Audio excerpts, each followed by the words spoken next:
কোনো মানুষের কাছে যদি সত্যি ঈমান দামি হয়ে যায়, তার ঈমানটাকে ঠিক রাখার জন্য সে সবচাইতে বেশি সতর্ক থাকবে শিরিক থেকে। কোরআনে কারীম জানাচ্ছে, ওয়ালাকাদ উহিয়া ইলাইকা ওয়া ইলাল্লাযীনা মিন ক্বাবলিকা লাইন আশরাকতা লা ইয়াহবাতান্না আমালুকা ওয়া লা তাকুনান্না মিনাল খাসিরিন। সূরা জুমারের 65 নম্বর আয়াত, 24 নম্বর পারার 4 নম্বর পৃষ্ঠার 12 নম্বর লাইনে আছে। এটা তাফসিরে ফি জিলালিল কোরআন থেকে বলছি। আল্লাহ পাক বলেন, হে নবী, আপনাকে এবং আপনার পূর্বে যত নবী আমি পাঠিয়েছিলাম প্রতিটি নবীকে আমি এই ওহী নাজিল করে জানিয়েছি। এই এটা গুরুত্বপূর্ণ বিষয় বলছি, সব সময় কথা বলা ঠিক না। কথা বলেন, একটু পরে বলেন। এখন আসল বিষয়টা আমি ডেলিভারি দিচ্ছি। আমরা যে ঈমান এনেছি না ঈমান পেয়েছি, আমরা তো ঈমান পেয়েছি। যারা ঈমান এনেছিল তাদেরকে একটু শোনেন। ছাতা মাথা সব খুলে রাখি, দাঁড়া। আরে না, গরম লেগে যাচ্ছে, তা দেব নেন। মানে জালেমের জেলে থেকে শরীর তো আর কিছু নেই, ভেতরে একেবারে মাল মশলা কিছুই নেই। পোশাক আশাক তো খোলা যাচ্ছে না, খুললে মনে হবে চেঙ্গিস খান। এ কারণে এগুলো পরে একটু মোটা মোটা হয়ে থাকি, কিন্তু এই যে গরম লাগছে। ওদিকে আবার মা বোনেরা ভিডিও দেখছে তো সমস্যায় আছে। আমার ভাইরা, ওয়ালাকাদ উহিয়া ইলাইকা, অবশ্যই আমি ওহী নাজিল করেছি হে নবী আপনার প্রতি, ওয়া ইলাল্লাযীনা মিন ক্বাবলিকা, এবং আপনার পূর্বে যত নবী রাসূল এই দুনিয়াতে পাঠিয়েছি প্রত্যেকের প্রতি এই ওহী ছিল। লাইন আশরাকতা লা ইয়াহবাতান্না আমালুকা, যদি আপনি শিরিক করেন। এ কথা বলছে কে? কাকে বলছে? রাসূলুল্লাহকে। বলেন বলেন, এ কথা ওজন টের পাচ্ছেন, আমাকে বলেন নাই। আল্লাহ পাক বলেন, হে নবী, লাইন আশরাকতা, আপনি যদি শিরিক করেন। নবীজি শিরিক করতে পারে এরকম কোন ধারণা আমাদের আছে? এ ধারণাও আমরা করি না, অথচ আল্লাহ নবীজির মাধ্যমে আমাদেরকে শিক্ষা দিতে চান। লাইন আশরাকতা, যদি শিরিক করেন আপনি, লা ইয়াহবাতান্না আমালুকা, লামে তাকিদ নুনে সাকিলা, আল্লাহ গ্যারান্টি দিয়ে জানিয়েছেন, হ্যাঁ নবী, আপনার আমলও আমি কিন্তু রাখবো না, নষ্ট করে দেব। এতটুকু আল্লাহ শেষ করেননি, ওয়ালা তাকুনান্না মিনাল খাসিরিন। এইটাও লামে তাকিদ নুনে সাকিলা, আল্লাহ যদি গ্যারান্টি দেয় এটা আলতো ফালতো না, এর ভেতরে অনেক ওজন আছে আল্লাহর কথায়। আল্লাহ বলেন, শুধু আপনার আমল আমি নষ্ট করে দেব তা না, আমি আল্লাহ গ্যারান্টি দিয়ে বলছি আপনি ক্ষতিগ্রস্ত হয়ে যাবেন। যেটা থাকলে ঈমানও থাকে না, তার নাম শিরিক। তার নাম কি? এই শিরিক থেকে যদি আপনি না বাঁচতে পারেন, যদিও নবীজিকে আল্লাহ উদ্দেশ্য করেছেন কাঁদিয়ে, কিন্তু এটা কিয়ামত পর্যন্ত যারা আমরা আসবো সবার জন্য প্রযোজ্য। যাই করেন তাই করেন, শিরিক করবেন না। শিরিক করলে আপনার পেছনের আমল একটাও আল্লাহ রাখবে না, আর আপনি মাস্ট বি ক্ষতিগ্রস্ত হয়ে যাবেন। আমার এই চর্মচক দিয়ে কোরআনে কারীম যতটুকু পড়েছি, বুঝেছি, অনুধাবন করেছি, আমি বাংলাদেশের সাথে মিলিয়ে দেখলাম এদেশে প্রকাশ্য অপ্রকাশ্য মিলে প্রায় 44টার উপরে শিরিক চলছে। আমি এক কথায় জবাব দিচ্ছি, সবগুলো বলতে গেলে আমার আয়াতে যাওয়া হবে না, এই জন্য আমি মেন কথাটা বলছি। আল্লাহ যেটা পারে ওইটা অন্য কেউ পারে, এই বিশ্বাস করার নাম শিরিক। কি কথা বলেন না কেন? এবার আসেন তো বাংলাদেশের সাথে মিলাই। এদেশে বহু মানুষ এমন আছে আল্লাহ যেটা পারে এটা অন্য কেউ পারে বিশ্বাস করে, করে না? আন্নাল কুওয়াতা লিল্লাহি জামিআ, সূরা বাকারার আয়াত। 2 নাম্বার পারার 4 নাম্বার পৃষ্ঠার 3 নাম্বার লাইনে আছে, মাঝের অংশে আছে আন্নাল কুওয়াতা লিল্লাহি জামিআ, সব ক্ষমতার উৎসকে, আরো জোরে। অন্য দলে যারা আছেন, অন্য মতে যারা আছেন, আমি আপনাকে চিনি না, নামও জানি না, তারপরও বাঁচার জন্য বলছি, বাংলাদেশে বহু দলের লোক আছে এখনো বিশ্বাস করে ক্ষমতার উৎস জনগণ। এটা এই আয়াত অনুযায়ী শিরিক। শিরিক যারা করবে তারা মুশরিক। এই কথা বলছেন কেন? মুশরিক যারা, তাদের জন্য জাহান্নাম ওয়াজিব, জান্নাত হারাম। এটা তো আমি বানালাম। ইন্নাহু মান ইউশরিক বিল্লাহি ফাকাদ হারামাল্লাহু আলাইহিল জান্নাহ ওয়া মাআওয়াহুন নার ওয়া মা লিয-যালিমিনা মিন আনসার। সূরা মায়েদার ভেতরে আল্লাহ জানিয়েছেন, কেউ যদি সত্যি আল্লাহর সাথে শিরিক করে, এই শিরিক কাকে বলে এক কথায় বলি নাই কি? আল্লাহ যেটা পারে ওইটা অন্য কেউ পারে, এই বিশ্বাস করার নাম। আরো জোরে বলে, বিশ্বাস করার নাম। শিরিক যারা করে তারা, আরো জোরে বলেন, মুশরিক মারা গেলেই বিনা হিসাবে বিনা বিচারে যাবে জাহান্নামে। জান্নাত হারাম, জাহান্নাম ওয়াজিব। আল্লাহ যদি এতটুকু শেষ করে দিতেন, আয়াত আমি পড়তাম না, পরেরটা আরো কঠিন। অমালিয-যালিমিনা মিন আনসার। কারণ শিরিক যারা করে এরা যেহেতু আল্লাহর সাথে জুলুম করে, ইন্নাশ শিরকা লা যুলমুন আযীম, সবচাইতে বড় জুলুম আল্লাহর সাথে শিরিক করা। এই জুলুম যারা করবে তারা মরণের পর থেকে আল্লাহর সাহায্য থেকে বঞ্চিত। কেউ সাহায্য করলেও আল্লাহ কবুল করবেন না। যেহেতু আমাদের দেশে ৯৬% মুসলমান, এ দেশের জন্য শুধু এইটা না, এটা রেকর্ড হচ্ছে। আমার এই আলোচনাগুলো বাংলাদেশের চাইতে বেশি চলে ভারতের, কলকাতা আর আসামে। আমি এই 2 রাজ্যে যত জায়গায় গেছি দেখি 4 দোকানে বসে বসে শুনতেছে। এই জন্য ওদেরকেও সতর্ক করছি, কারণ ওরা আমার আল্লাহর বান্দা। ওরা বুঝে হোক না বুঝে হোক শিরিক করে জাহান্নামে যাবে। খুব সাবধান। বাংলাদেশে অনেক মানুষ এমন আছে, আমি দেখতে পাচ্ছি, এই কথা এখনো বিশ্বাস করেন যে ক্ষমতার উৎস জনগণ। এক্ষুনি বিশ্বাস পাল্টাতে হবে। এই কথা বলেন না কেন?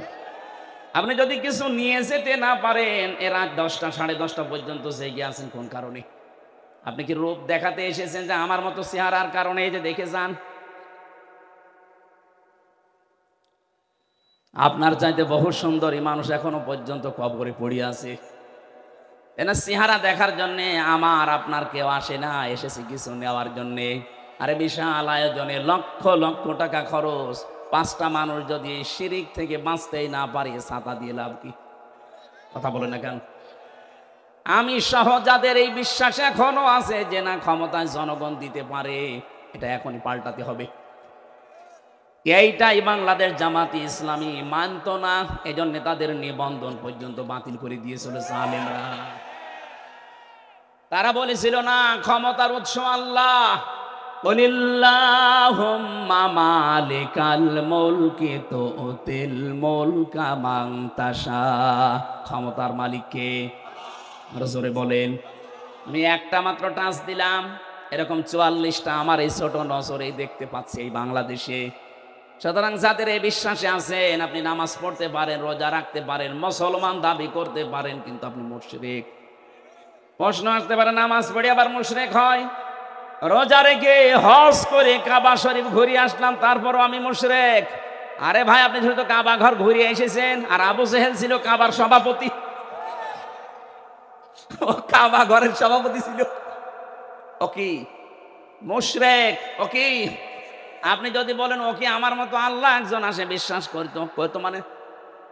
কোরআনে কারীম জানিয়েছে, ওয়ালা ইন সালতাহুম মান খালাকাস সামাওয়াতি ওয়াল আরদা লা ইয়াকুলুন্নাল্লাহ। আল্লাহ পাক বলেন, হে নবী, আবু সেহেলকে যদি জিজ্ঞাসা করেন আকাশ আর জমিন কে বানিয়েছে, লা ইয়াকুলুন্নাল্লাহ, এখানে যারা গ্রামার বোঝে, লামে তাকিদ নুনে সাকিলা, আবু সেহেল গ্যারান্টি দিয়ে বলতো আল্লাহ বানিয়েছে। তাহলে আল্লাহ একজন আছে, ও বিশ্বাস করতো না? বলেন বলেন। তা আমি ওই বিশ্বাস করি, ও ওই বিশ্বাস করে। ও বিশ্বাস করার পরেও যদি মুশরিক হয় আর আমি ওই বিশ্বাস করে ইমানদার থাকি, কোন কায়দায়? পার্থক্য তো এতটুকু, যে ক্ষমতায় দিতে পারে যে দেবদেবীরা আছে এরাও, আর এখন আর দেবদেবী আমরা বিশ্বাস করি না, করি মানুষ দিতে পারে, কথা একই। শয়তান এটা উল্টিয়ে দিয়েছে আমাদের সামনে, কারণ শয়তান ভালো করে জানে ৯৬% মুসলমান এই বাংলাদেশে, এদের কাছে যদি একটা মূর্তি খাড়া করে দিয়ে বলি এটা পূজা করো, জীবনও করবে না। এটা যেন না করে অন্য কায়দায় এটা করা যায়, সেই বিশ্বাসটাই আমাদের ঢুকিয়েছে। এই জন্য আমি সহ যারা এই বিশ্বাসে আছি, বিশ্বাস পাল্টাবেন কিনা বলেন? যদি না পাল্টাতে চান আমি ওয়াজ করব না, বেকার। আমি সে কুষ্টিয়া থেকে আসলাম, এদেশে বহু মানুষ আমি জানি এখানেও বসে আছেন যারা এখনো বিশ্বাস করেন ক্ষমতায় দিতে পারে জনগণ। না, এ বিশ্বাস যারা করেন এক্ষুনি বিশ্বাস ভেঙে চোরমার করে ফেলেন। মজবুত বিশ্বাস আজকে নিয়ে যাওয়া লাগবে, দুনিয়া একদিকে যাক। আমি এইটা বিশ্বাস করি, ক্ষমতায় দিতে পারে কে? এ বিশ্বাস আমরা করি না। হালকা পাতলা যাদের একটু এদিক ওদিক ছিল যেন ঠিক হয়ে যান, নয়তো আপনি মারা গেলে কবরে দেব, জানাজা দেব, সব বেকার হবে। কি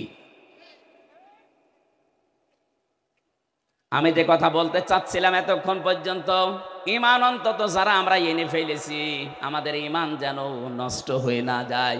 ঈমান নষ্ট হয় প্রথম কারণ কি? শিরিক। বলেন বলেন, আরো জোরে বলেন। এবার আমি আরেকবার বলছি, শেষ বলা, আল্লাহ যেটা পারে ওইটা অন্য কেউ পারে, এই বিশ্বাস করার নাম শিরিক। যারা করে তারা, একটা বললাম এই বিশ্বাস নিয়ে বহু মহিলা বসে আছে প্যান্ডেলে, ওরা এখনো পর্যন্ত বিশ্বাস করে সন্তান দিতে পারে কোনো পীর সাহেব বাবা। করে না? আপনারাও এখনই পাল্টাবেন। কিয়ামত পর্যন্ত যদি আপনি হায়াত পান, সন্তান না হয়, মনে করবেন আল্লাহ দিচ্ছে না, কারণ এটা দেওয়ার একচ্ছত্র মালিকানা আল্লাহর। লিল্লাহি মুলকুস সামাওয়াতি ওয়াল আরদ ইয়াখলুকু মা ইয়াশা ইয়াহাবু লিমান ইয়াশাউ ইনাসা ওয়া ইয়াহাবু লিমান ইয়াশাউ যুকুর। সূরা সূরার ৪৯ নম্বরে আয়াত অনুযায়ী প্রমাণ হয় আসমান জমিনের মুলকিয়াতের মালিক, রাজত্বের মালিক আল্লাহ। যাকে ইচ্ছা তাকে সন্তান দান করে, মেয়ে দেয়, ছেলে দেয়। যাকে ইচ্ছা আল্লাহ কিছু দেয় না, বন্ধা করে রাখে। সব কিছু ক্ষমতার মালিককে। সুতরাং কোন মহিলা যেন কোন সন্তানের জন্য কোন দরগায়, কোন দুর্গায়, কোন মাজারে পীর সাহেব জিন্দা হোক আর মরা হোক, জীবনও আর যাবেন না। ছেলে মেয়ে না হয় না হোক, আপনি শিরিক করতে পারেন না। কথা বলেন না কেন? এই যে ৪৪টা বলছিলাম, এটা ২ নাম্বার গেল। ৩ নাম্বারটা বলছি, আমি সবগুলো না বললেও অন্তত টাচ দেই। কোরআনে কারিমে সূরা আরাফ ১৫৪ নাম্বার আয়াত শেষের দিকে আছে। আল্লাহ পাক বলেন, আলা লাহুল খালকু ওয়াল আমর তাবারাকাল্লাহু রাব্বুল আলামিন। আসমান জমিন বানিয়েছে যিনি, হুকুম চলবে তার, সৃষ্টি যার, আইন তার, এ নিয়ম কার? বলেন বলেন। যেহেতু আমরা বিশ্বাস করি এই পৃথিবী বানিয়েছেন আল্লাহ, তাহলে এই বিশ্বাসও করা লাগবে এখানে আইন চলবে। যারা আল্লাহর আইন বাদ দিয়ে আল্লাহকে সৃষ্টিকর্তা মানেন, কিন্তু তার আইন বাদ দিয়ে মানুষের তৈরি করা আইন কানুন প্রতিষ্ঠার জন্য চেষ্টা করেন, আপনি মুশরিক। এই কথা বলেন না কেন? এদেশে এখন আপনি মেলান তো এই ৩ নাম্বারটা নিয়ে, এদেশে আমার মনে হয় এখন ভরি ভরি লোক পাবেন। ওকে জিজ্ঞাসা করবেন সৃষ্টিকর্তাকে, আল্লাহর নাম বলবে, কিন্তু আইন যে চলবে ওই আল্লাহর, এটা বলতে গেলে তখন বলে হুজুর এটা রাজনীতি, এটা দুনিয়ার কাজ। আপনি নির্ভেজাল টাটকা মুশরিক, কারণ সৃষ্টি যার, আইন চলবে তার, এইটাই ফাইনাল। কথা বলেন না কেন?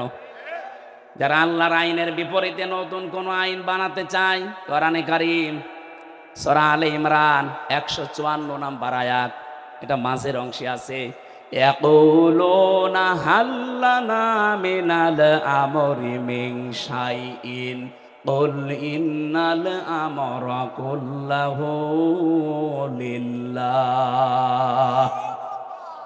এ নবী, ওরা যদি জিজ্ঞাসা করে যে আইন তৈরি করার ক্ষমতা পাওয়ার কোনো অধিকার আমাদের আছে, আপনি ডাইরেক্ট ফতোয়া দেন না। আইন তৈরি করতে পারে শুধুমাত্র কে? আরো জোরে। এটাকে আমি বানালাম, এটা বললাম কেন? বাংলাদেশে এখন সংশোধন চলছে, সংস্কার চলছে, বিশেষ করে আমাদের সংবিধান। কথা বোঝে?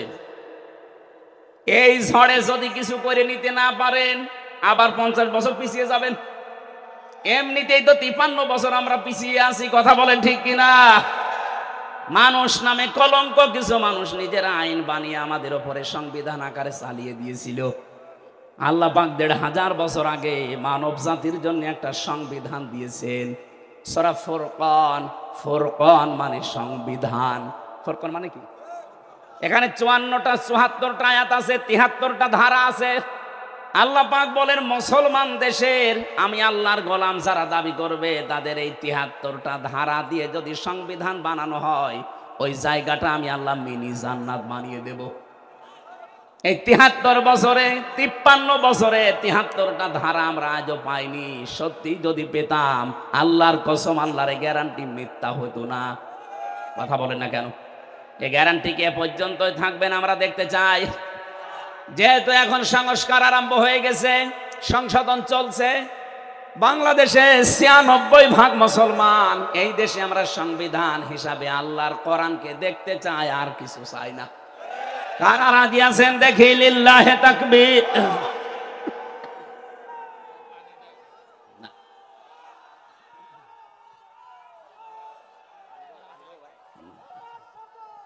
ঠিক আছে, আলহামদুলিল্লাহ ভাই, কথা বুঝলেই হবে, তাকবীর না দিলেও সমস্যা নেই, কথা বুঝলে হবে। বসেন। আমার একটা একটা করে সবগুলো বলা সময় নেই, আমি তাড়াতাড়ি তাফসিরে প্রবেশ করছি। যেটা বললাম খুব গুরুত্বপূর্ণ বিষয়, আমাদের ঈমান থাকা না থাকার বিষয়।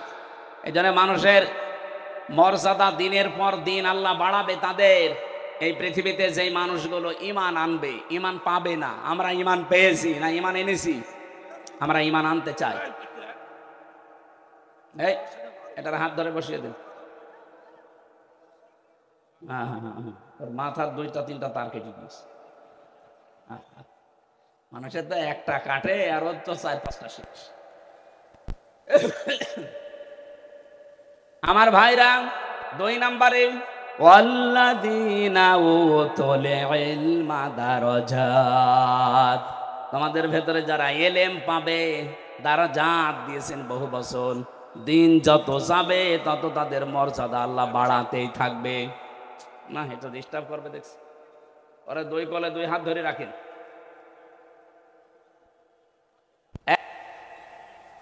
আশরাফ ঘানি, আর আমাদের এটার নাম তো আমি মুখে নিয়ে আসতে চাই না, ও সাথে আমার দরকার নেই। যারা জোর করে টিকে থাকতে চেয়েছিল সম্মান পাওয়ার জন্য, দেখেন আল্লাহ কি ঘৃণিত করে দিয়েছে। এখনো অনেকে ধান্দায় আছেন যে না, বুবু ঘুরবে। বুবু ঘুরবে মানে? তাহলে আফগানিস্তান থেকে যে পালিয়ে গেল, ও তো ঘুরতো। ও ঘুরেছে? এই যে কাজকে না কাজকে মনে হয় পালিয়েছে একজন, এইটা তো আর ঘুরতেছে না। সুতরাং উনি গেছে তো গেছে, ও ঘোরার আর কোনো পদ্ধতি নেই। পৃথিবীতে আমরা যাদেরকেই পালাতে দেখি, এই যে লক্ষণ সেন 805 বছর আগে পালিয়েছে, আজও ঘুরে আসেনি। হয়তো পড়িয়ে ফেলেছে, নাই কুকুর শিকালের খাবার হয়েছে। এই জন্য যারা পালিয়ে যায় ওদের ভেতরে সৎ সাহস নেই, এই জন্যই পালায়। ওরা যে ঘুরে আসবে, কোন মুখে আসবে?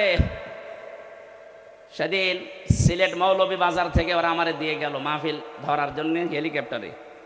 এই পাশে যে হুক থাকে, পাইলটকে বলছিলাম যে ভাই এই যে হালকা হুক দেওয়া, এ আবার পড়ে যাব না তো? বসে ওখানে হাত দিয়ে না, হাত দিলে যদি খুলে যায় তাহলে আপনি কিন্তু পড়ে যাবেন। তখন আমরা ব্রাহ্মণবাড়িয়া পার হচ্ছি, মনে মনে ভাবছিলাম আল্লাহ, 2 বোন পালিয়ে গেল, একটু খুলে যেতে পারল না। যদি একটু খুলে যেত কার সামনে যে পড়তো, পিটিয়ে মেরে ফেলতো জনগণ। কথা বলেন না কেন? ওই সময় মনে মনে ভাবছিল, না আমারটা তো না খোলে, অন্তত ওরা দুই বোনের যদি একটু খুলে যেত। এই জন্য জোর করে সম্মান পাওয়া যায় না। সম্মান আল্লাহ রেখেছেন ইমানের ভেতরে, শিরিক মুক্ত ইমান, শিরিক মুক্ত আর বেদাত মুক্ত আমল। 2 নম্বরে যাদের এলেম আছে। এখন প্রশ্ন আসতে পারে, অনেক জ্ঞানী মানুষ, এলেমওয়ালা মানুষ ছিল, কিন্তু তাদের তো এখন মানুষ সম্মান দিচ্ছে না। এই বাংলাদেশের রুহুল আমিন বলে যে ছিল খতিব, এখন তার সম্মান আছে? ফরিদউদ্দিন মাসুদ এলেম ছিল, কিন্তু এলেমের উপরে আমল ছিল না, এজন্য আল্লাহ ঘৃণিত বানিয়ে দিয়েছে। জোর করে ইমামতি করার জন্য আবার গিয়েছিল, জুতা দিয়ে পিটিয়েছে। পরের দিন আবার স্ট্যাটাস দিয়েছে যে জুতা আমাকে মেরেছে, কিন্তু আমার গায়ে লাগি। ওরে শয়তান! আমার মনে হয় শয়তানও হাসে যে আমি আর কি শয়তান, এটা আলেম নাম নিয়ে এত বড় জালেম। পৃথিবীর 6 জন মানুষের তালিকা আপনারা জানেন, যাদের নাম আপনি সার্চ দেন, গণহত্যার তালিকায় যাদের নাম আছে তার ভেতরে যারা পালিয়েছে ওনাদের 1 নম্বরে নাম আছে। একজনের নাম আছে, একজনের। ওখানে হিটলারের নাম পাবেন, চেঙ্গিস খানের নাম পাবেন, যার কাছে পালিয়ে গেছে ওনার নামও আছে, যে গেছে তার নাম আছে, আর বাকি 2 জনের নাম আমি বলবো না। এখন যদিও সমস্যা নেই, তারপরও এটা আন্তর্জাতিক বিষয় পড়ে। যাদের নাম বললাম এদের নামে একেবারে আদা জল খেয়ে গালি দিলেও অসুবিধা নেই। এখানে গণহত্যার তালিকায় যাদের নাম, এই মানুষগুলোর বিচার যদি না হয়, পৃথিবীতে আরো অনেককে আমাদের হারানো লাগবে। এজন্য আমরা চাই খুব তাড়াতাড়ি গণহত্যার অন্তত বিচার হোক। 2732 জন মানুষ হত্যার সাথে এরা জড়িত। এই কথা বলেন না কেন? 2780 জন মানুষকে পঙ্গু করার পেছনে এরা দায়ী। কারো আজ হাত নেই, কারো পা নেই, চোখ নেই, অন্ডকোষ উড়ে গেছে। এরকম বহু মানুষ তাদের পরিবারের আজ বোঝা হয়ে আছে। এ বোঝা গেল যারা দিয়ে গেল, ওরা কিন্তু না দিলেও পারতো। পালিয়ে যখন যাবেন তখন আপনি এই কাজ করে গেলেন কেন? কথা বলে না কেন? আর আপনার এত মহাব্বত ভালোবাসাতে আগের থেকে জনগণকে বলতে পারেননি যে আমি পালিয়ে যাব। এখন ওই মানুষগুলো উল্টা আজকে 2 দিন দেখতে পাচ্ছি চট্টগ্রামের এই ফেনী চট্টগ্রামের মাঝে যে চিকন রাস্তা, ওরা খুব দুর্বিসন্ধি লাগিয়েছে। ডক্টর ইউনূস যেই বলেছিল 7 সিস্টার ধ্বংস করে দেওয়া হবে, বিচ্ছিন্ন হয়ে যাবে, ওই দিন থেকে শুরু করে এই 2 দিন বেশি ওরা বলছে চট্টগ্রাম আমরা নিয়ে নেব। চট্টগ্রাম নিয়ে নেবেন কি? আমরা কি যৌতুক দিতে চেয়েছি আপনাকে? পালিয়ে যাওয়ার মেয়ের কিসের যৌতুক? মেয়ে তো পালিয়েই গেছে, বলে তো আমরা মেনেই নেব না, বিয়েই মানি না। কথা বলে না কেন? চুরি করে বিয়ে করে আসে থাকেন, অসুবিধা নেই। পাশে তো একটা শালি পেয়েছেন ফ্রি। আমরা চাই অন্তত বউ আর শালি 2 জন মিলে যদি আপনি একটু পকেট মারে, তারপরেও তো আমরা একটু ঋণ মুক্ত হতাম। বহু ঋণ হয়ে গেছে। এখন 1,20,000 টাকা এক একটা মানুষের মাথার উপরে ঋণ। ঋণটাও দিয়ে গেলেন আপনি, না দিলেও পারতেন।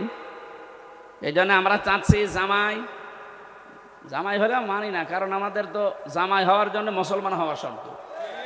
আর ওনার তো ফুল হাতা না হাফ হাতা, ফুল হাতা, মুসলমানই দেয়নি। এই যে ময়কার দয়হর্ষি এই লোকটা মুসলমানি দেওয়া আছে, মুসলমানি না দিলে কি ফুল হাতা না হাফ হাতা? ফুল হাতা। আমি জেলে যাওয়ার পরে যে কারারক্ষী জেলার ছিল, ও লোক যখনই ঢুকতো দেবদুলাল ও যে ফুল হাতা আসতেছে, তার মানে আমি বুঝলাম যে এই লোকটার মনে হয় কাটা নেই।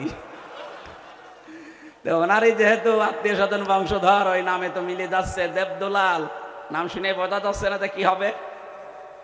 ওনারও যেহেতু ফুল হাতা, আর ফুল হাতা যারা একটু কৃপণ হয়, এই জন্য জামাই যাই হোক মানি না, তারপরও মেনে নেওয়া লাগছে। মেয়ে যখন পালিয়ে গেছে, তো এত কৃপণ হলে তো সম্ভব না। 2 জন মিলে 2 পকেট মারবেন, এতে যা হয় হবে। টাকা দরকার আমাদের। কথা বলেন না কেন? এদেশ থেকে যারা বাইরের দেশে যায় দেখেন, তারা রেমিটেন্স যোদ্ধা টাকা পাঠায় প্রতি মাসে মাসে, আর 3 মাস 6-7 দিন হয়ে গেল একটা টাকাও পাঠায়। কি করছেন আপনারা? না, 7 সিস্টার কিন্তু থাকবে না যদি চট্টগ্রাম নিয়ে বেশি আমতা ঝামতা করে। এই জন্য চোখ বন্ধ করে থাকবেন। এদেশের 1 ইঞ্চি মাটিও ছাড় দেওয়া হবে না ইনশাআল্লাহ। এটা আমাদের মায়ের মতো খাঁটি। এই কথা বলে না কেন? পৃথিবীতে সবচাইতে বেশি জীবনের ভয় মুশরিকদের।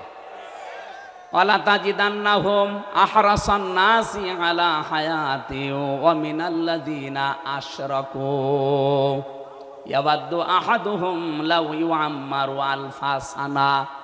আল্লাহ পাক বলেন, হে নবী, জীবনের ওপরে সবচাইতে বেশি আহারাস, বেশি ভালোবাসা, মহব্বত, আসক্তি দেখতে পাবেন এই দুনিয়াতে মুশরিকদের। ওদেরকে যদি বলেন তোমরা 1000 বছর বেঁচে থাকবে, ওরা বলবে আরো বাঁচতে চাই। এই জন্য একটু বন্ধ করে দিয়েছি আমরা ওই দেশে যাওয়া আসা। ওরা দেখেন মরণের ভয় এখন অস্থির হয়ে পড়েছে।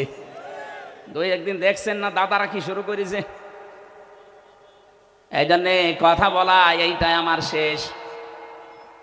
আবার কথা বলতে পারবো কিনা জানি না। যা বলছি অক্ষরে অক্ষরে পালন করা লাগবে।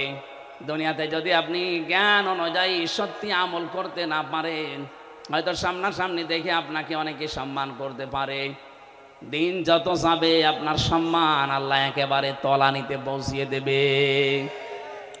আল্লামা দেলাওয়ার হোসাইন সাইদি রহমতুল্লাহ আলাইহি শহীদ, এই লোকটা দুনিয়া থেকে বিদায় নিয়েছে ঠিক, দিন যত যাচ্ছে তার জন্য দোয়া বাড়তেছে।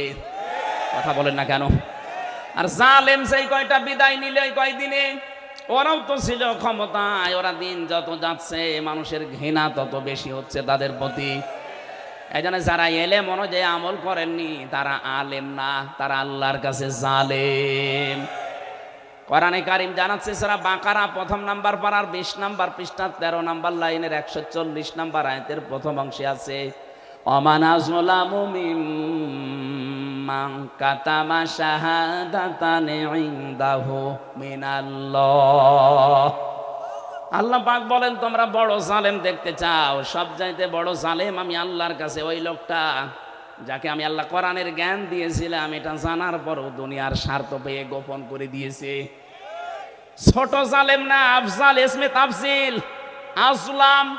সুতরাং এই দেশেই 15.5 বছরে জালেমদের 5 আটা গোলামি যারা করেছেন, এত বড় বড় জালেমদেরকে যারা কওমি জননী উপাধি দিয়েছেন, আল্লাহর কসম আপনি আল্লাহর কাছে আলেম না জালেম। তাও ছোট জালেম না বড় জালেম। এদের সম্মান দিন যাবে আরো কমতে থাকবে না বাড়বে? ইয়ারফা দিয়েছেন আল্লাহ এই কারণে। এই জন্য যাদের নাম আমি জানি না, অনেকের জানি, সম্মান মর্যাদা কামনা করছি ঈমান এবং জ্ঞানের উপরে আমল করার কারণে। আল্লাহ যেন অবশ্যই আয়াতটা আমাদের সবার জীবনে কার্যকর করেন, বলেন আমিন। দরুদ আর সালাম পাঠ করছি নবী মুহাম্মদ রাসূলুল্লাহ সাল্লাল্লাহু আলাইহি ওয়াসাল্লামের প্রতি। এই যে কোরআনে কারিম পড়তে গেলে 29টা অক্ষর জানার মাধ্যমে পড়া লাগে, আলিফ থেকে ইয়া। প্রতিটি অক্ষরের দিকে তাকিয়ে দেখবেন প্রত্যেকটা অক্ষরে আমার নবীর সম্মান আল্লাহ বাড়িয়েছেন। আলিফ দিয়ে তিনি জানিয়েছেন আহমাদ প্রশংসিত, বা দিয়ে তিনি জানিয়েছেন বাশির সুসংবাদদাতা, তা দিয়ে তিনি জানিয়েছেন মুত্তাকি আত্মসংযমকারী, সা দিয়ে তিনি জানিয়েছেন মুদ্দাসসির কম্বলওয়ালা, জিম দিয়ে তিনি জানিয়েছেন জামিল সুন্দর, হা দিয়ে তিনি জানিয়েছেন হামিম অন্তরঙ্গ বন্ধু, খ দিয়ে তিনি জানিয়েছেন খাতামান নাবিয়্যিন শেষ নবী। একটা একটা করে শেষে আসবেন ইয়াসিন। আল্লাহ জানো সিন আর ইয়া দিয়ে তিনি একত্রিত করে আমার নবীর নামকে আরো বেশি উচ্চসিত করে দিয়েছেন। ইয়াসিন। আল্লাহ বলেন হে নেতা, হে বলেন বলেন। সিন শব্দটা তাফসিরে কাবির আল্লামা ফখরুদ্দিন রাজি রহমতুল্লাহ আলাইহি 5টা অর্থে তিনি ব্যবহার করেছেন। তিনি জানিয়েছেন সিন মানে সাজ্জিদুল আলামিন, সিন মানে সাজ্জিদুল বাশার, সিন মানে সাজ্জিদুল কাউনাইন, সিন মানে সাজ্জিদুল আম্বিয়া, সিন মানে সাজ্জিদুল মুরসালিন। এক একটা শব্দের ভেতরে তাফসিরে এত কথা তিনি লিখেছেন। আমি যদি 5টা শব্দেরও ব্যাখ্যা করতাম তবে 1-2 ঘন্টা সময় লাগবে, এত কথা আছে। আমি শুধু ইঙ্গিত দেওয়ার জন্য বললাম, প্রতিটি অক্ষর দিয়ে আমার নবীর সম্মান আল্লাহ আরো বাড়িয়ে দিয়েছেন। সুতরাং সাজ্জিদুল আলামিন, সাজ্জিদুল বাশার, সাজ্জিদুল কাউনাইন, সাজ্জিদুল আম্বিয়া, সাজ্জিদুল মুরসালিন।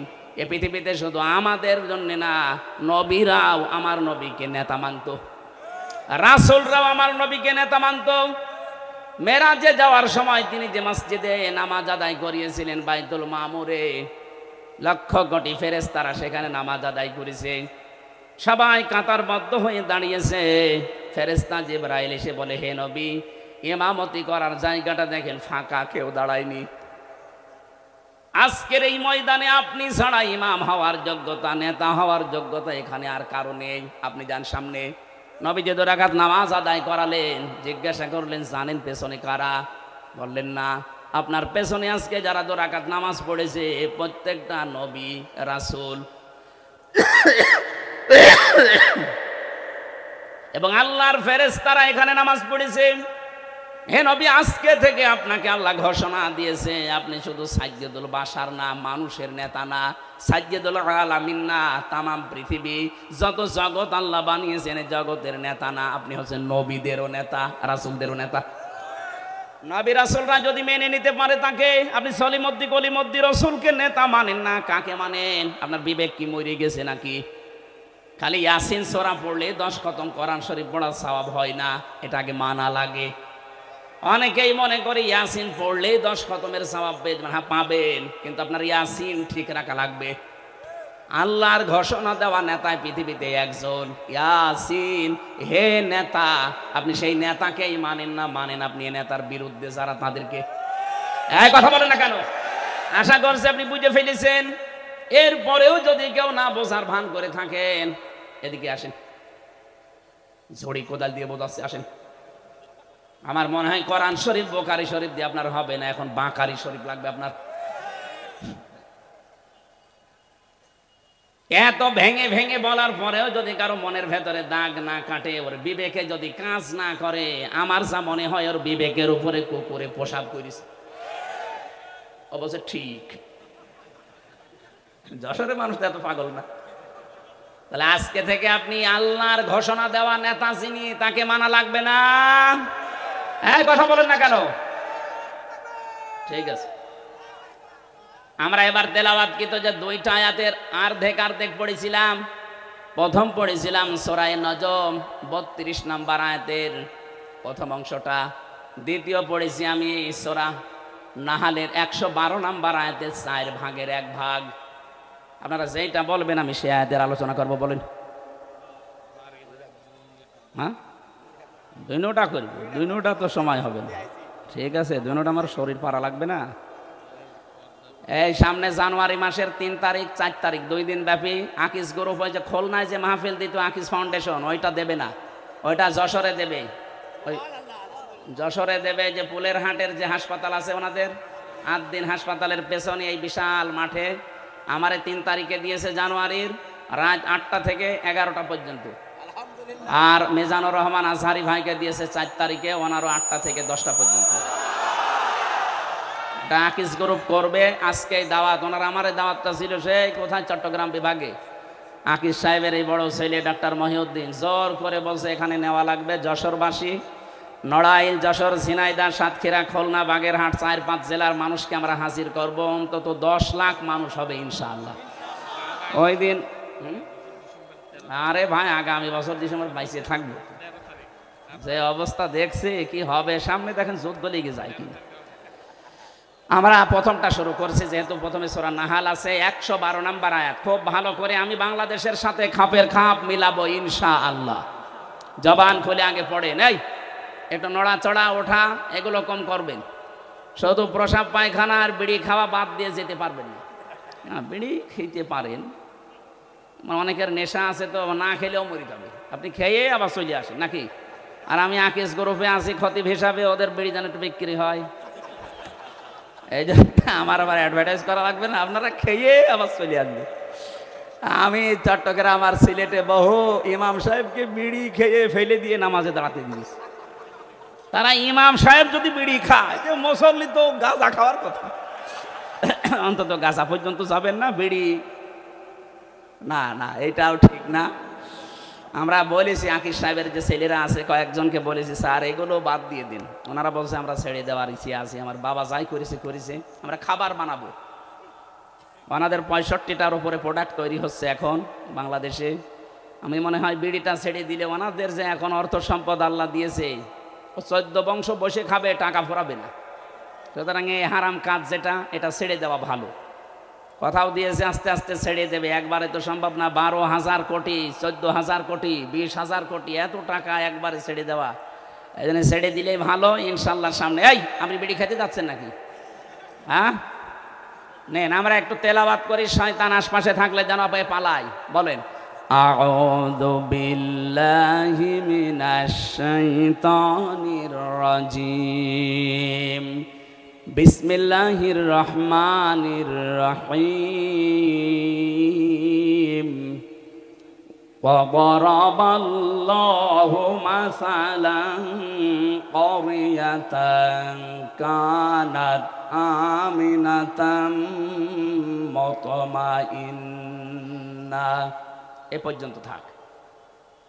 সূরা নাহাল, কোন সূরা বললাম? তাফসীর করার জন্য এখানে অ্যাডভোকেট গাজী এনামুল হক সাহেব আছে, বহু পুরাতন মানুষ আপনাদের, কত আলেম বসে আছে। তাফসীরের মূল নীতি উসুলে তাফসীরের প্রায় 13টা লেখা আছে। এটা তাফসীরে খাজেনের প্রথমে পাবেন। কোনো আয়াত থেকে কথা বলতে হলে তার আগের আয়াত পরের আয়াতের সাথে সম্পর্ক কি, এইটা মাতৃভাষায় অর্থ, শুদ্ধ তেলাওয়াত, এরপরে ঐতিহাসিক প্রেক্ষাপট, শানে নজুল যেটা বলে ব্যাকগ্রাউন্ড, এরপরে এখানকার শিক্ষা কি, এরপরে এই শিক্ষা নিয়ে বাড়ি যাওয়া লাগবে। এগুলো আগে বলা লাগে।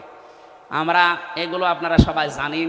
আমরা একবারে চলে যাচ্ছি, যেহেতু শুদ্ধ তেলাওয়াত আমরা কমপেক্ষে করেছি। আল্লাহ পাক এখানে একটা গ্রামের উদাহরণ দিয়েছেন। এটা গ্রাম না, মনে করেন এই রহিতা, এই কদলাপাড়া, এই গ্রামের উদাহরণ আল্লাহ দিচ্ছেন। যদিও এই গ্রামের না, এটা মক্কা শরীফের। আমরা এই গ্রামটা একটু ধরে তারপরে তাফসীরের সাথে মিলাই। আমি যা বলছি এটা ফি জিলালিল কোরআন থেকে কোট করা।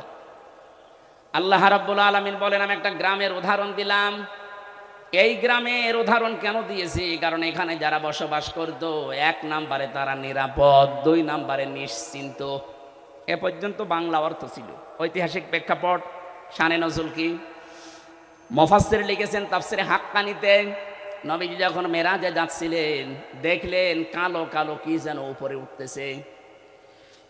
বিশ্ব নবী যখন প্রথম আসমান পাড়ি দিয়ে 6ষ্ঠ আসমান 7ম আসমানে উঠবেন, তখন দেখলেন কালো কালো কি যেন পিপিলিকার মতো নামতেছে। জিজ্ঞাসা করলেন, ইয়া আখি জিবরাইল, হে ভাই জিবরাইল, আমার সফর সঙ্গে আপনি, এই যে কালো কালো কি ওঠে, আরে পিপিলিকার মতো কি এগুলো নামে? ভালো করে শুনবেন। ফেরেশতা জিবরাইল ওই দিন বলেছিল, হে রাসূল, দুনিয়াতে যে যেই ধরনের গোনাগুলো করে এগুলো সব আকাশে উঠতেছে, আর এই গোনাগুলো আল্লাহ আবার গজব করে ওই যে পিপিলিকার মতো নামাচ্ছে। পৃথিবীতে আমরা যে যেই ধরনের গোনা করব, এটা কিন্তু আবার রিটার্ন আসবে। কথা বুঝতেছেন? তাহলে এমন আজকে এমন শিক্ষা নিয়ে যাব যেন অন্তত এগুলো আর না ওঠে, এটা বন্ধ হয়ে যায়। এটা যদি নিচ থেকে বন্ধ হয়ে যায়, উপর থেকে আসাও বন্ধ হয়ে যাবে।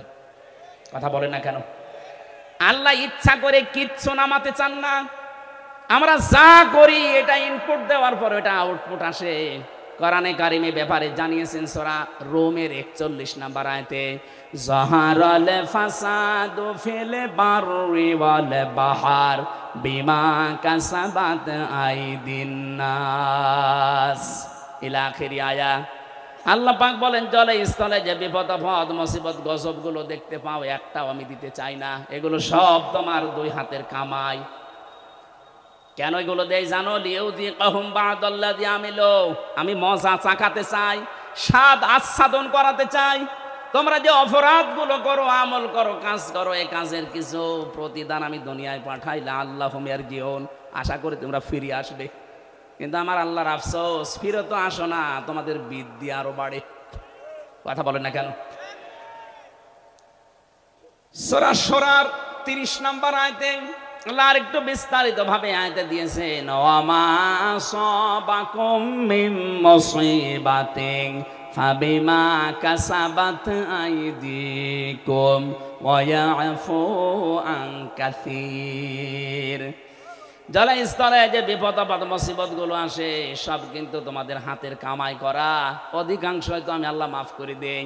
তাছাড়া যত অপরাধ তোমরা দুনিয়ায় সংগঠিত করো, সবগুলো তো উপরে উঠতেছে। এগুলো যদি আমি আল্লাহ গজব আর আযাব নাযিল করি, শ্বাস ফেলার সময় পেতে না। সুতরাং আমাদের উচিত হবে আয়াত থেকে শিক্ষা নেওয়া।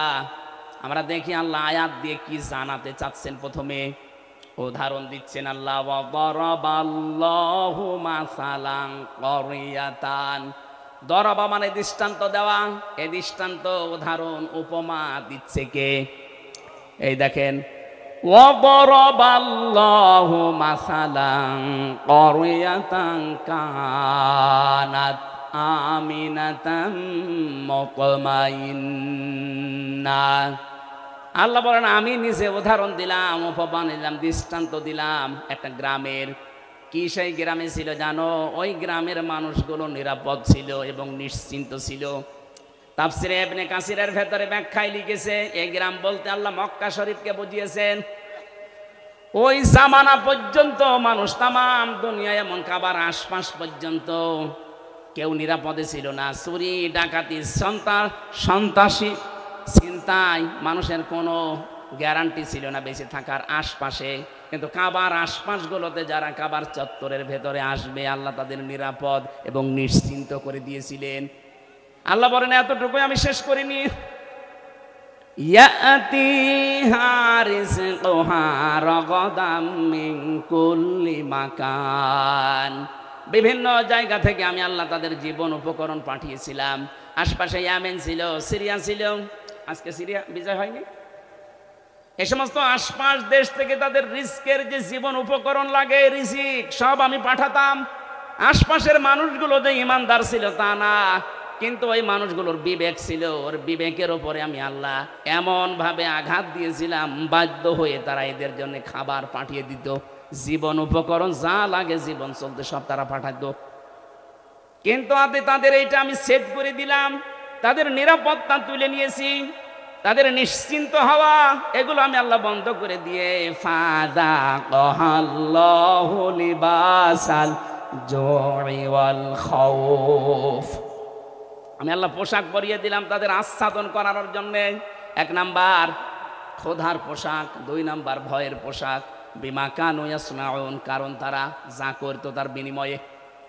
এই যে এটা বাংলা অর্থ ছিল, এটার 1 নাম্বার কারণ আল্লাহ আয়াতের মাঝখানে 3টা শব্দ দিয়ে বুঝিয়েছেন কেন আমি এই নিরাপদ এবং নিশ্চিন্ত এটা বন্ধ করে দিয়ে এই ক্ষুধা এবং ভয়ের পোশাক পরিয়েছিলাম জানো। ফাকাফারাত বিআনউমিল্লাহ, তারা আমি আল্লাহর নিয়ামতের সাথে কুফরি করেছিল। কি করেছিল? এবার আমি বাংলাদেশের সাথে মিলাবো, আগে কাবা শরীফটা মিলিয়ে নেই। সূরা আলে ইমরান 4 নাম্বার পারার 1ম নাম্বার পৃষ্ঠা 7 নাম্বার লাইনের 93 নাম্বার আয়াতের মাঝে এটা আছে দেখবেন, ওয়ামান দাখালাহু কানা আমিনা। আল্লাহ পাক বলেন যে এখানে প্রবেশ করে তাকে নিরাপত্তা দিয়ে দেয়। এই জায়গাটার নাম বাক্কা। বাক্কা মানে মক্কা। বাক্কা মানে কি? প্রাচীন নাম। ইন্না আউওয়ালা বাইতি উযিআ লিন-নাস লাল্লাযী বিবাক্কাতা মুবারাকা ওয়া হুদাল লিল আলামিন। অবশ্যই পৃথিবীর প্রথম ঘর স্থাপিত হয়েছে যেটা, সেটা বাক্কায়। এই বাক্কা মানে মক্কা। আল্লাহ পাক বলেন এখানে যারা প্রবেশ করে মানুষগুলো নিরাপত্তা পেয়ে যায়। এটা দেন কে? এই কথা বোঝেন, এটা দেন কে? আরো জোরে বলেন। বাংলাদেশ কি কাবা শরীফ? বলেন। কাবা শরীফ থেকে কত দূরে আমরা? 6010 কিলোমিটার দূরে আমরা। এখন এই 56,000 বর্গ মাইলের বাংলাদেশ যদি আমরা নিরাপদ এবং নিশ্চিন্ত করতে চাই, কাবা শরীফে আল্লাহ যেমন ভাবে তৈরি করেছেন, যেই নিরাপত্তা দিয়েছেন, ওইটা আমাদের এই দেশে তৈরি করা লাগবে। কাবার চত্বরের ভেতরে 1 নাম্বার আপনি কোনো শিরিক পাবেন না। এক কথা বলছেন না কেন? কোরআনে কারিমে আয়াতের দলিল পেয়েছি আমি তাফসিরে সূরা আনআম 7 নাম্বার পারা 17 নাম্বার পৃষ্ঠার 1ম নাম্বার লাইনের 82 নাম্বার আয়াতের প্রথম অংশে আছে, আল্লাযীনা আমানু ওয়া লাম ইয়ালবিসু ঈমানাহুম বিযুলমিন উলাইকা লাহুমুল আমন ইলা আখির আয়া। আল্লাহ পাক বলেন যারা ঈমান আনে আর ঈমানের সাথে জুলুমকে মিশ্রণ করে না, এখানে জুলুম মানে শিরিক। জুলুম মানে কি? যারা ঈমানের সাথে শিরিককে মিশ্রণ করবে না, উলাইকা, এখানে গ্রামার জানে যারা জিজ্ঞাসা করেন উলাইকা এসমে ইশারা দিয়ে আল্লাহ যেন এই হাত দিয়ে দেখাতে চায় যশোরের এই বাংলার মানুষগুলো, উলাইকা লাহুমুল আমনু, এরাই নিরাপত্তার হকদার। সুবহানাল্লাহ বলতে পারেন না? তাহলে আমরা যদি যে আতঙ্কে এখন আছি আমাদের প্রতিবেশীদের দ্বারা, আতঙ্কে নেই, এই আতঙ্কগ্রস্ত যদি আমরা থাকতে না চাই, আমরা যদি সত্যি শান্তি, স্বস্তি, নিরাপত্তা এবং নিশ্চিন্তভাবে দেশে চলাফেরা করতে চাই, দল মত দেখা যাবে না। একটাই কাজ এখন আমাদের মালিকের হুকুম, শিরিক মুক্ত করা লাগবে দেশটাকে। কথা বলেন না কেন? আমাদের বিশ্বাসের শিরিক, আমাদের কর্মের শিরিক, যত রকমের শিরিক বাংলাদেশে আছে সবগুলো যদি আমরা তুলে দিতে পারি, আমাদের এই দেশটাতেও কেউ আসলে সে কিন্তু নিরাপত্তা পেয়ে যাবে, আমরাও নিরাপদে বসবাস করতে পারবো। যত রকমের রিজিকের ব্যবস্থা আল্লাহ আমাদের জন্য করবে। প্রতিবেশী খারাপ হয়েছে তাতে কি, এই প্রতিবেশী ছাড়া যদি আশপাশের সবগুলো দেশ চলতে পারে, বাংলাদেশও চলতে পারবে। দরকার এদের সব বাদ দিয়ে দেব, হারাম এদের সাথে সম্পর্ক রাখা। আমরা এখন সম্পর্ক রাখবো আমাদের পুরাতন ভাই পাকিস্তানের সাথে, তুরস্কের সাথে, দরকার হয় চীনের সাথে। ইয়াতিহা রিজকুহা মিন কুল্লি মাকান, প্রতিটি জায়গা থেকে রিজিক আসবে। আগে যদি আল্লাহ এটা করতে পারে, আমাদের জন্য পারবে না মানে? আল্লাহ কি এখন মুরব্বী হয়ে গেছে? এক কথা বলে না কেন? আমাদের বিশ্বাস আছে যে আল্লাহ যেমন ছিল ওই রকম আছে। কথা বলেন ঠিক কিনা? আল্লাহ ওই সময় যদি পারে কাবা শরীফের, আমাদের এই দেশটাতেও পারবে যদি আমরা ওই ধরনের ইমানদার হতে পারি। ওয়ালা তাহিনু ওয়ালা তাহজানু ওয়া আনতুমুল আ'লাউনা ইন কুনতুম মুমিনিন। আল্লাহ পাক বলেন কোনো ভয় নেই, কোনো চিন্তা নেই, তোমরাই বিজয়ী হবে যদি মুমিন হতে পারো। তাহলে বিজয় দেওয়ার মালিক কে? মুমিন হওয়ার মালিক ও বলছে আল্লাহ। আল্লাহ মুমিন হবে? আল্লাহ তো মুমিন আছে, আল্লাহর নাম মুমিন না? এক কথা বলেন এখন, আল্লাহর যে 5000 নাম আছে আমরা 99টা বেশি জানি, তার ভেতরে মুমিন আছে না নেই? তাহলে মুমিন তো আল্লাহ আছে, আল্লাহর মুমিন হওয়া দরকার নেই, মুমিন হওয়া লাগবে কাদের? বিজয় দেবে কে? কোনো চিন্তা নেই, কোনো দুঃখ নেই, কারণ যারা আমরা এই কথা বলে ফেলেছি, ইন্না সলাতি ওয়া নুসুকি ওয়া মাহইয়ায়া ওয়া মামাতি লিল্লাহি রাব্বিল আলামিন। এই কথা যারা সত্যি আমরা মন দিয়ে, প্রাণ দিয়ে, মুখ দিয়ে বলে ফেলেছি, আমি নামাজ আল্লাহর জন্যে, আমার বেঁচে থাকা আল্লাহর জন্যে, আমার কোরবানি আল্লাহর জন্যে, আমার মরে যাওয়া আল্লাহর জন্যে, এই মানুষগুলোর তো বিন্দু মাত্র চিন্তা, টেনশন আসার কথা না। কথা বলেন ঠিক কিনা? এই মানুষের সংখ্যা আগস্টের 5 তারিখের আগ পর্যন্ত আমরা একটা জরিপ পেয়েছিলাম, এই যে বিশ্বাস যে আমার নামাজ, আমার কোরবানি, আমার বেঁচে থাকা, আমার মরে যাওয়া, মাত্র 100 জনের 15 জন এ বিশ্বাস করতো। কিন্তু এই 3 মাস 10 দিনের ব্যবধানে আমার আল্লাহ এমন একটা নিয়ামত আমাদের দিয়েছেন, এখন 100 জনের 58 জন মানুষ চাইছে যে এই আয়াতটা আমাদের দেশে কায়েম হোক। 15 জন থেকে 3 মাসে যদি 58 জন হয়ে যায়, কিছুদিন যেতে দেন, এদেশের 100 জনের 100 জন মানুষ চাইবে এই দুনিয়ায় আল্লাহর বিধান কায়েম হোক। ওইটাই সফলতা। যত ষড়যন্ত্র হচ্ছে, কোনো কল কাটিতে পা দেবেন না, কোনো উস্কানিতে পা দেবেন না, কিচ্ছু হয়নি দেশের। ওরা সাইফুল ইসলাম আলিফকে হত্যা করার মাধ্যমে একটা ইস্যু তৈরি করে অস্থিতিশীল পরিবেশ বানাতে চেয়েছিল। যখন দেখেছে না এরা তো পা দেয় না, আবার আর একটা তৈরি করবে। যত কিছু হয়ে যায় যাক, আমরা কিন্তু উহুদের ময়দানের মতো আছি। নবীজির কথা না মেনে উহুদের ময়দানে প্রথমে বিজয় হয়ে গেছে, এ কথা বিশ্বাস করে যারা গনিমতের মাল কোড়াতে গিয়েছে তখনই কিন্তু আক্রমণ হয়েছে। কথা বলেন না কেন? এজন্য আমরা বিজয় পেয়েছি, কিন্তু নবীর হুকুম যেটা আছে এই বিজয়কে ধরে রাখতে হলে আল্লাহর বিধানটা চালু করা লাগবে।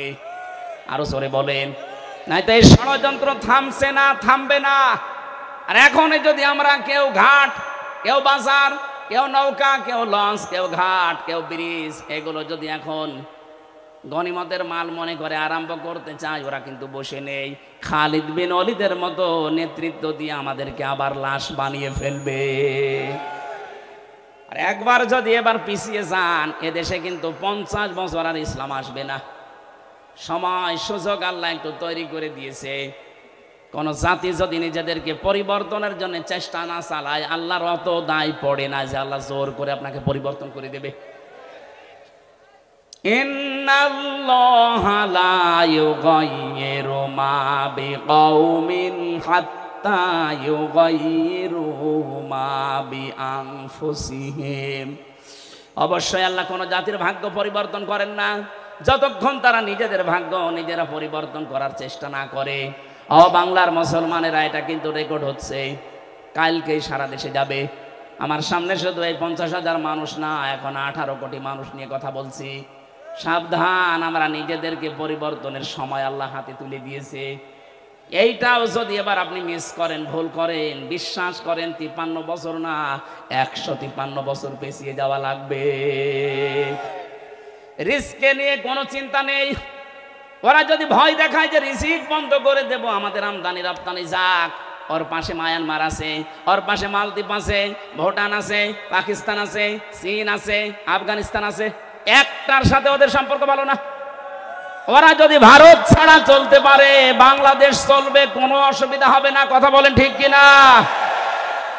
আমরা আপনার মতো মুশরিক না, আমাদের ভেতরে আর কিছু না থাক, ঈমান আছে। আরো জোরে আহ্বান জানাবো, যারা দায়িত্বে আছে খুব দ্রুত তাড়াতাড়ি ব্যবসা বাণিজ্য যা আছে সব কাট করে দেন। এগুলো সব পাকিস্তানের সাথে, তুরস্কের সাথে, চীনের সাথে আরম্ভ করেন, এমনিতেই ভয়ে ওরা মরে যাবে। কারণ আমি তো ওই 17, 18, 19, 20, 4 বছর ওখানে প্রায় 1.5 মাস 2 মাস করে থাকতাম, ওদের আচরণ দেখেছি। কোরআনের ওই আয়াতের সাথে সূরা বাকারার 100 ভাগ ওদের মিল আছে। ওরা সব চাইতে বেশি ভয় পায় মরণকে। এই কথা বলে না কেন?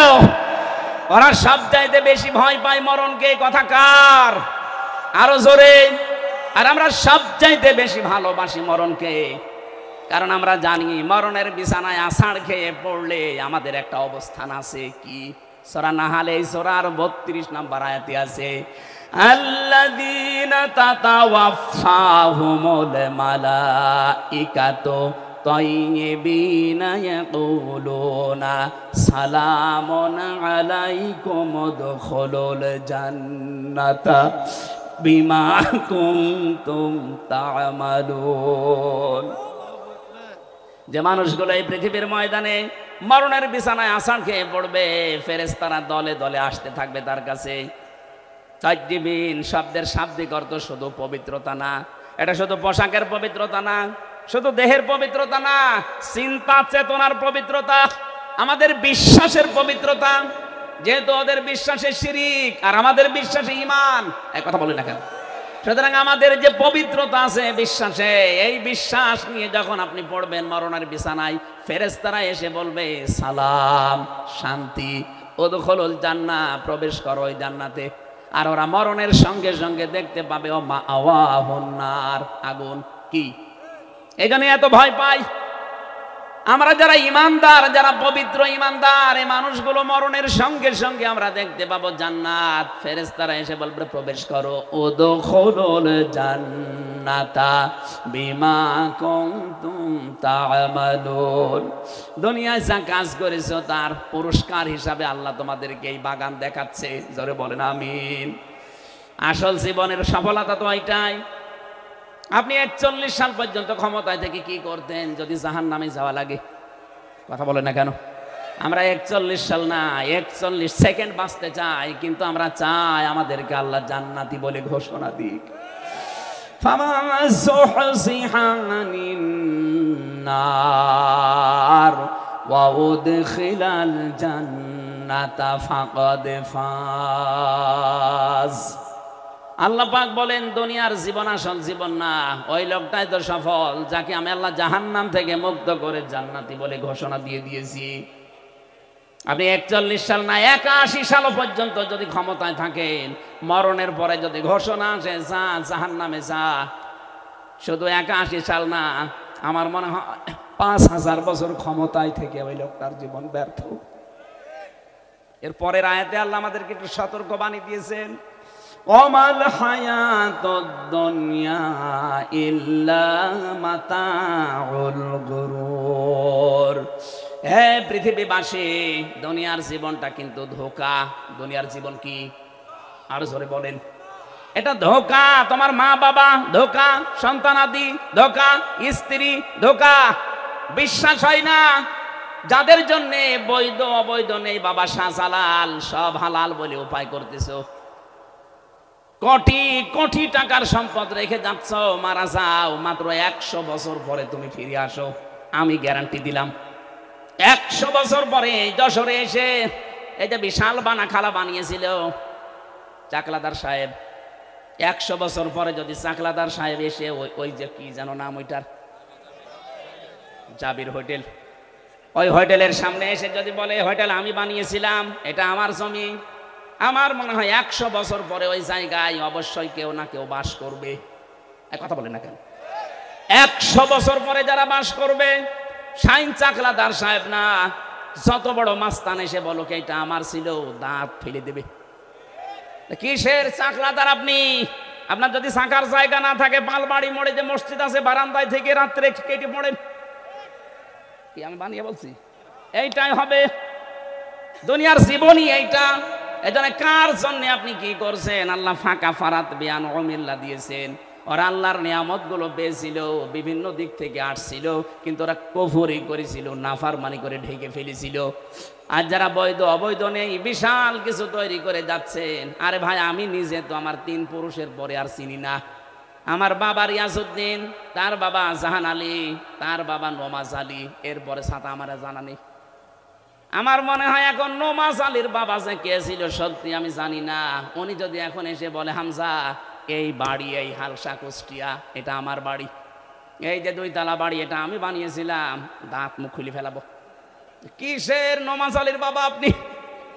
আমি তো নমাজ আলীর পরে কাউকে চিনিই না, তার নামও জানি না। নমাজ আলী পর্যন্ত যদি আসতো তাও হয়তো। এক কথা বলছি না কেন? অথচ লোকটা কিন্তু 60 বছর আগেও মারা যায়নি। 60 বছর আগেও সেই লোকটা মারা যায়নি, অথচ তারে আমি চিনি না। আর আমার মেয়ে তো তার জীবনে চিনার কথাই না। আমার মেয়ে সর্বোচ্চ আমির হামজা, রিয়াজউদ্দিন, জাহান আলী পর্যন্ত চিনি। এরপরে পরে জিজ্ঞাসা করবেন বলে কে? এটাকে ফেরেশতা। ও যশোরবাসী, কথাগুলো আমি নিজের জন্য বলছি। আজকে থেকে কোনো হারাম কাজে যাওয়া যাবে না। যারা দায়িত্বে ছিলেন এই 15 বছর, আপনার জন্য সূরা ইব্রাহিম, আলাম তারা ইলাল্লাযীনা বাদদালু নি'মাতাল্লাহি কুফরা ওয়া আহাল্লু কওমাহুম দারাল বাওয়ার জাহান্নামা ইয়াসলাউনাহা ওয়া বিসাল করার। আল্লাহ বলেন নিয়ামত, হে নবী আপনি একটু দেখেন না কেন, ওরা নিয়ামত পাওয়ার পরে ঢেকে ফেলেছিল, কুফরি করে বদলিয়ে দিয়েছিল আমার নিয়ামতকে। এবং 2 নাম্বার ওয়াহাল্লু কওমাহুম দারাল বাওয়ার, ওরা জাতিকে জাহান্নামের দিকে পরিচালিত করেছিল। এই 15.5 বছরের মূর্তির মাধ্যমে আল্লাহর অবাধ্যতা বিভিন্ন জায়গায় চালু করে পুরা জাতিকে ওরা কিন্তু জাহান্নামের দিকে পরিচালিত করেছিল। কথা বলে না কেন? সব চাইতে এখানে যে আনউমিল্লাহ আল্লাহর নিয়ামত, আমি তাফসিরে ইবনে কাসিরে পেয়েছি, সব চাইতে বড় নিয়ামতের কথা আল্লাহ দিয়েছেন রাসূলুল্লাহর নাম। তাদের কাছে সব চাইতে বড় নিয়ামত ছিল আমার রাসূল। কিন্তু এই মানুষগুলো আমার রাসূলকে পাওয়ার পরও তার যে কর্মসূচিগুলো, এটা সূরা আলে ইমরানের 164 নম্বর আয়াতের প্রথম অংশে পাবেন, লাকাদ মান্নাল্লাহু আলাল মুমিনিন ইলা আখিরি আয়া। আমি আল্লাহ যত দয়া তোমাদের উপরে করলাম, সবচাইতে বড় দয়া এইটা যে মুমিনদের উপরে আমি একজন রাসূল পাঠিয়েছি। এ রাসূলকে তারা পাওয়ার পরে মানে তো না, আনুগত্য করে না, আরো দেশ থেকে তাড়িয়ে দিয়েছিল। প্রশ্ন আসতে পারে সে তো 1000 বছর আগের কথা, এখন কি? হ্যাঁ এখনো আছে। এখন রাসূল নেই, কিন্তু রাসূলের নায়েব আছে। এই কথা বলে না কেন? বিশ্ব নবীর স্থলাভিষিক্ত নায়েবে রাসূল, উত্তরাধিকারী আলেম যারা, তারা এই 15.5 বছর আপনি কি করেছেন আলেমদের সাথে বলেন তো? এই যে একটা নিয়ামত ছিল রাসূলের উত্তরাধিকারী, অথচ তাদের মাথায় দড়ি দিয়ে ডান্ডা বেড়ি পড়িয়ে আপনি কোটে তুলতেন, জেলখানার ভেতরেও যদি রাখতেন, এমন কঠিন অবস্থায় রেখেছিলেন। অন্যান্য সাধারণ মানুষের মতো না, আলেমদের প্রতি সবচাইতে বেশি রাগ আপনার। আল্লাহ পাক বলেন এই যে নবীর ওয়ারিস যারা, নবীর উত্তরাধিকারী যারা, এদের সাথে যখন খারাপ আচরণ করে ফেলেছে, ফাযাকাল্লাহু লিবাসাল জু, আমি আল্লাহ তখন তাদেরকে ক্ষুধা দুর্ভিক্ষের পোশাক পরিয়ে দিয়েছি 7 চাকাতে। বারবার বলতো না শেষের দিকে আসে যে দুর্ভিক্ষ আসবে? এই কথা বলেন না কেন? পোশাক আল্লাহ নিজে পরিয়েছিলেন, রিস্কের মালিক যেহেতু তিনি, এজন্য 18 কোটি মানুষের এখনো খাবারের অভাব নেই। আল্লাহ যদি দায়িত্বটা ছেড়ে দিতেন, আমাদের দেশের জায়গা অনুযায়ী মানুষ আমরা যা মরে একেবারে গরু ছাগলের মতো পড়ে থাকতাম। আল্লাহ এখনো পর্যন্ত পোশাকটা পরাননি, তার কারণ আছে। কারণে যে নিয়ামত গোপন করা, নিয়ামত অস্বীকার করার যে কার্যক্রম চলছিল, আগস্টের 5 তারিখে আমার আল্লাহ হঠাৎ করে কর্তন করে ছেদ করে ঠান্ডা করে দিয়েছেন। নাই তো যদি ওইভাবে জুলুম অত্যাচার নির্যাতন চলতে থাকতো, আল্লাহর কসম করে বলছি, আল্লাহ আমাদের পোশাক পরিয়ে দিতেন ক্ষুধার আর ভয়ের। ভয়ের পোশাকটা এখনো কাটে নাই।